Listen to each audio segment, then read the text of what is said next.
The movie begins by showing an old priest flying towards the rocky mountains above the sky where the gods of the sky are buried. The old priest, a guardian of the god's tomb, had come to this place because one of the gods would be resurrected that day. That god was one of the gods who had died in the heavenly war between the gods and the demons of hell. Not long after, a young man named Chen Nan, the celestial god's reincarnation, rose from the ground. He looked confused and didn't know who he really was because all the memories of every god reincarnated into a human had been erased. The old man guarding the tomb then attacked Chen Nan and said that over time he would slowly come back to remember and realize who his true identity was. After that, the old man guarding the tomb kicked him, throwing him from the sky and falling into the earth. When Chen Nan fell to the earth, Chen Nan fell into a river where a princess named Zuyu was bathing and cleaning her hair. Princess Zuyu looked surprised to see him, who appeared out of nowhere. She immediately shouted for help from the guards. She then ordered the guards to arrest Chen Nan and bring him to the kingdom to be thrown in a dungeon. On the other hand, a young man who was a prisoner of the royal prison seemed to be being treated by a prison guard girl named Nalan Ruo Shui. The young man named Zilong was annoyed that he had just been beaten by another inmate in the dungeon cell. While Nalan was busy treating Zilong's leg wound, the other prisoners seemed to be giving each other codes to start carrying out their plans. It turned out that the prisoners had intended to escape from the royal dungeon that day because they assumed that they had been held unjustly. The kingdom's prime minister, Shima, captured all of them and kept them in prison because they had spiritual power in their bodies. After confirming that the situation was safe, the prisoners began to take the weapons they had hidden behind the straw and attack the prison guards. Nalan and Zilong decided to leave before the prisoners found them and attacked them all. They escaped through a secret passage where all the walls are plastered with spell paper. But when Zilong touched the spell paper, his hand suddenly reacted and emitted magic power. It turned out that the spell paper was magically created by a royal advisor named Suanzu to absorb magic power from other people. Fortunately, Nalan immediately pulled Zilong from the place and led him to run to another road, which made them have to face the prisoners who were rebelling. The prisoners immediately surrounded Nalan and intended to kill her so that the fight between them could not be avoided anymore. Nalan tries to fight against the prisoners alone while protecting her maid, but she fails to protect the servant girl and is almost killed by the prisoners. Luckily, Shima came to that place and saved Nalan from the attacks of the rebellious prisoners. After he sucked the spiritual power from the prisoners, he immediately attacked the remaining prisoners until they all lay helpless. Finally, the situation was conducive, and the prisoners were again taken to their respective detention cells, including Zilong. Back to Chen Nan, who was brought by the guards to the kingdom with Princess Zuyu. On the way to the royal palace, her bodyguard was suddenly attacked by a group of masked bandits who intended to seize the golden bow that she had brought. Chen Nan then took the initiative to fight against the bandits and protect Princess Zuyu, who had been captured by one of the bandits. Even though his hands were still bound by chains, he was able to beat the bandits with his kick. After Chen Nan managed to untie the chains in his hands, he attacked the bandits with a golden bow that miraculously reacted with his spiritual power. After successfully repelling the bandits, Chen Nan suddenly fell unconscious because he was still not used to the immense power in the golden arc from the heavenly world. In the evening, when Princess Zuyu and her bodyguard arrived at the palace with Chen Nan, Nalan came over to Princess Zuyu and greeted her. Soon afterward, Nalan asked what made Princess Zuyu go so long from the royal palace and travel such a long distance. She replied that she had to take the golden bow passed down by the sky god to treat the king, who was currently seriously ill. At the same time, Chen Nan, who had woken up, seemed to recognize Nalan's face and called her Yusin, his lover's name, when he was still in the sky palace. Apparently, Nalan had the exact same face as Yusin, who had disappeared 10,000 years ago when Chen Nan was still serving as one of the war gods in the sky palace. While Princess Zuyu was chatting with Nalan, Chen Nan suddenly disappeared from the palanquin and moved to the room where the golden bow was kept. After Princess Zuyu realized that Chen Nan had disappeared, she immediately ordered the guards to find him and transferred him to the dungeon. On the other hand, Chen Nan was still trying to escape the mysterious energy on the golden arc because it was constantly pulling and forcing him to hold on to it.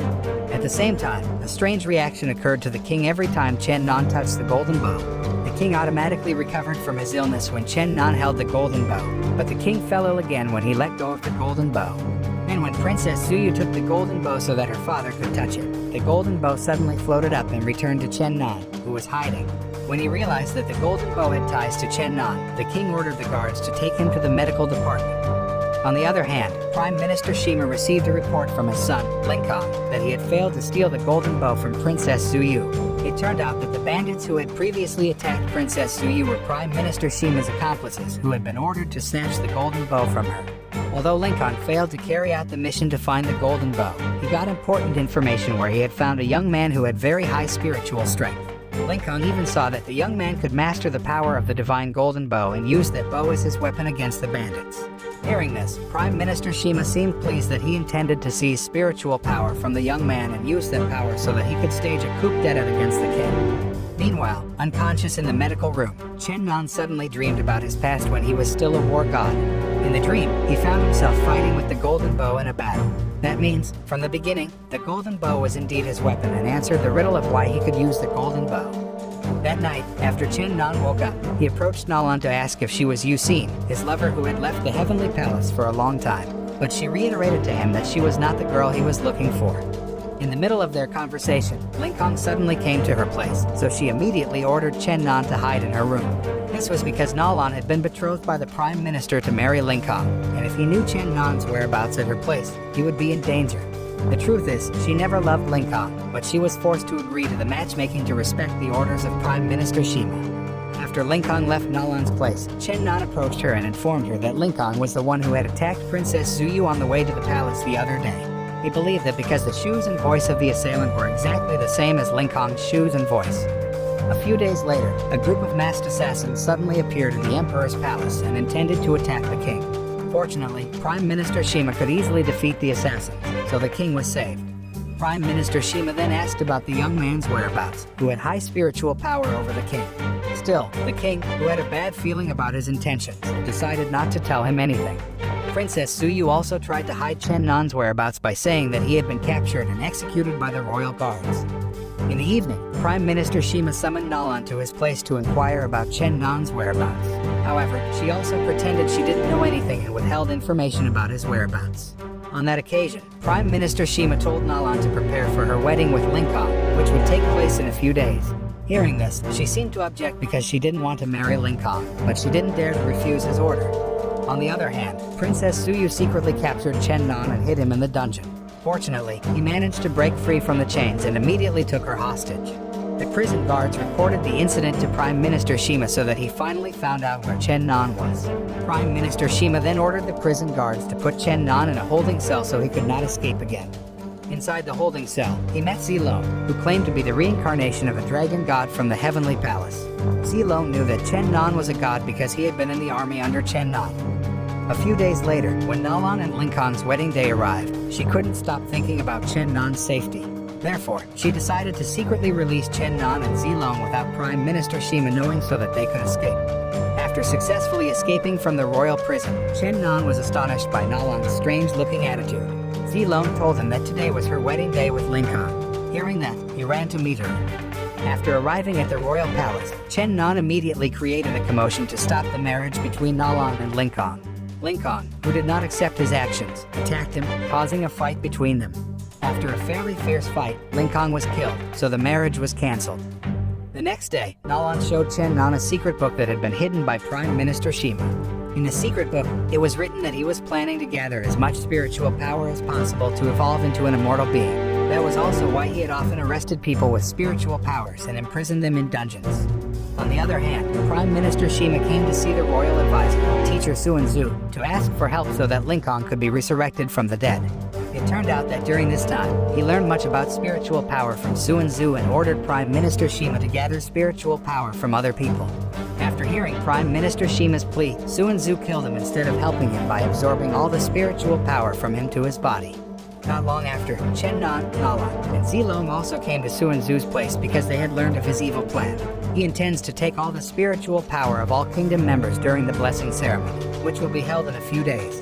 Chen Nan knew that Suan-Zu had deliberately done all that so that he could become a god and live eternally in this world. However, Chen Nan, Nalan, and Zilong would not allow that, so they immediately fought against him. Unfortunately, Suan-Zu could easily defeat the three of them with his spiritual power over the years. In the evening, Suan-Zu went to meet the king and asked him to hold a blessing ceremony with the entire royal family. The king, who knew nothing about his evil plan, immediately agreed to it. This could happen because Suan-Zu had previously lied to the king that the blessing ceremony could cure his illness. The next day, Princess Suyu and other royal members gathered in the open hall to carry out the blessing ceremony. When all the royal members were ready, Sun Tzu immediately carried out his plan by absorbing all of their spiritual power. However, the execution was thwarted by Chen Nan and Zilong, who had recovered from being defeated by Sun Tzu. Zilong transformed into a giant dragon to help Chen Nan defeat him. Not only that, but Chen Nan had also succeeded in obtaining his divine power from the golden bow he had summoned and immediately used the golden bow as a weapon to defeat Sun Tzu. After successfully killing Sun Tzu, all kingdom members, including the king and Princess Suyu, rose again and regained their spiritual power.